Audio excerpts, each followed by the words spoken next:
নমস্কার, day with Mir আরও একটি ব্লগে আপনাদের সকলকে স্বাগত জানাই। আজ সকালবেলা থেকেই ব্লগটা শুরু করছি। ছেলে স্কুলে বেরিয়ে গিয়েছে এবং বাবিও অফিসে বেরিয়ে গেছে। তো ঘর এখন আমার ফাঁকা, রান্না মোটামুটি হয়ে গেছে। তো আজ না একটা বিশেষ কাজ আছে, সে কাজটা আজকে আমাকে করতেই হবে। কারণ এরপর পুজোয় আমি বাড়িতে থাকি না, মানে আমার এই বাড়িতে থাকি না, আমি বাপের বাড়িতে থাকি মা বাবার কাছে।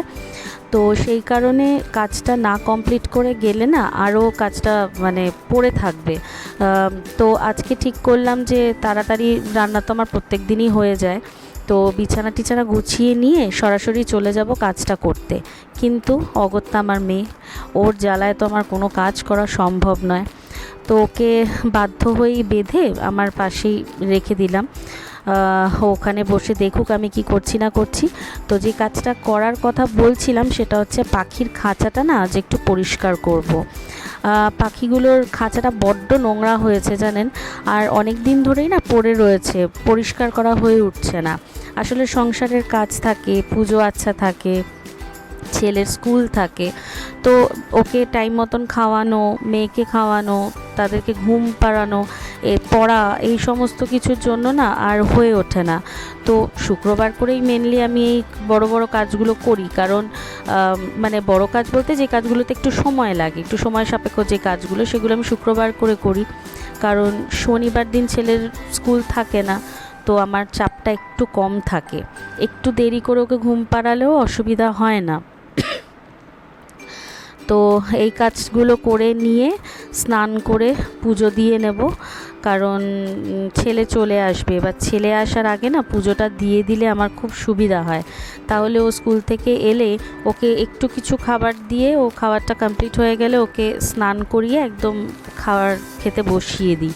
তাতে হয় কি, মোটামুটি ওই 2টো থেকে 2:30-এর মধ্যে ও ঘুমোতে চলে গেলে আবার বিকেলবেলা টাইম মতন ও পড়তে বসতে পারবে। আর টাইম মতন না ঘুম পাড়ালেই না দেরি করবে, আর ঘুম থেকে উঠতে চায় না, ভীষণ বিরক্ত করে।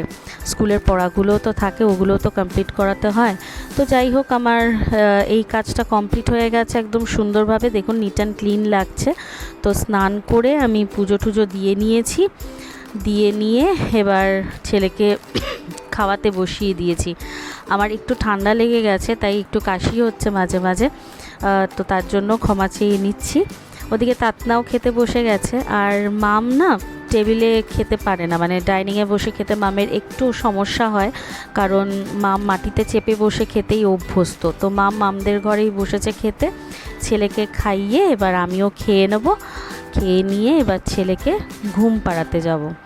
তো ঘুম পাড়াতে নিয়ে তো এসেছি। আর আমি আরেকবার একটু ক্লিয়ার করে দিই, আমার মেয়েকে আমি এখানে চেন দিয়ে বেঁধে রেখেছি। কারণ আবারও বলি যে ওকে না বাঁধলে না ও ঘুমোবে না। একবার দরজায় গিয়ে আছড়াবে, আমাদের বিরক্ত করবে, এখানে যাবে ওখানে যাবে, এক ফোঁটা ঘুমোবে না, তারপর বিরক্ত করবে। তো এর জন্য ওকে খাওয়ার আর ঘুমের সময়টুকু আমাকে বেঁধে দিতে হয়।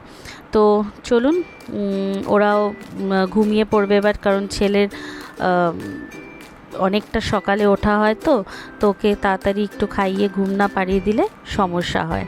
তো এদিকে বিকেলে আবার ছেলে ঘুম থেকে উঠে পড়েছে, এখন একটু মুড়ি মাখা দিলাম ছেলেকে। কিন্তু এর মধ্যেই ওর বাবা আবার ফুচকা নিয়ে এসেছে, কারণ ছেলে ফুচকা খেতে খুব ভালোবাসে, কদিন ধরে ফুচকা করছিল।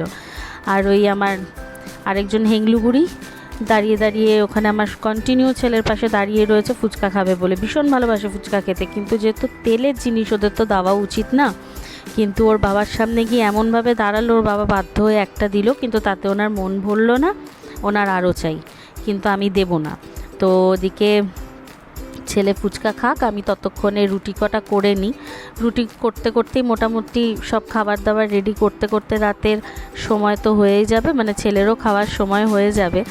আমি একটু তাড়াতাড়ি বলে ব্লগটা কমপ্লিট করছি, কারণ আমার শরীরটা খুব একটা ভালো নেই, তার জন্য। তো ছেলের ফুচকা খাওয়া অনেকক্ষণ আগেই হয়ে গিয়েছে, তো তারপর আমি রুটি কটা করে নিলাম, নিয়ে এবার ছেলেকে খেতে দিয়ে দেবো। আর যেহেতু ছেলে মাছ মাংস ডিম কোনোটাই খায় না, তো এর জন্য ওকে রুটির সাথে না এক নয় আলু ভাজা, তা নাহলে ভেন্ডি ভাজা, তা নাহলে এরকম একটু আলু সেদ্ধ মাখা, মানে আলুটাকে সেদ্ধ করে সামান্য একটুখানি সর্ষের তেল, নুন আর কাঁচা পেঁয়াজ দিয়ে মেখে দিলে ওর এটা ফেভারিট খাবার। ওর আর কিচ্ছু দরকার নেই। আর এই পুরো আলু মাখাটাও পুরো খাবেও না, তো ওই রুটি যতক্ষণ থাকবে ও সেটুকু খাবে, বাকিটুকু আমাদেরকেই খেয়ে নিতে হয়। তো খাওয়া দাওয়া কমপ্লিট, ছেলের খাওয়া দাওয়া কমপ্লিট, আমাদের এখনও হয়নি। আর এদিকে ছেলে আমার আর ওর বাবার জন্য একটা খুব সুন্দর গিফট বানিয়েছে। এত সুন্দর বানিয়েছে গিফটটা, আর এই ছোটো ছোটো জিনিসগুলোই না ভীষণ ভালো লাগে। মানে এগুলো বড় হলে পরে যাতে ওকে দেখাতে পারবো, মানে ও দেখলে এগুলো খুশি হবে যে এইগুলো বানিয়েছে ছোটোবেলায় ওর মা বাবার জন্য। আর এগুলো ভীষণ স্পেশাল আমাদের কাছে, তাই ওর বাবার ডায়েরিতে একটা ঢুকিয়ে রাখলাম, আর বাকি দুটো ঢুকিয়ে রাখবো ড্রয়ারে যত্ন করে। তো আজকের ব্লগটা এতটুকুই। যদি ভালো লেগে থাকে লাইক, শেয়ার অ্যান্ড সাবস্ক্রাইব করে দেবেন। দেখা হবে পরের আরও একটি ব্লগে। টাটা।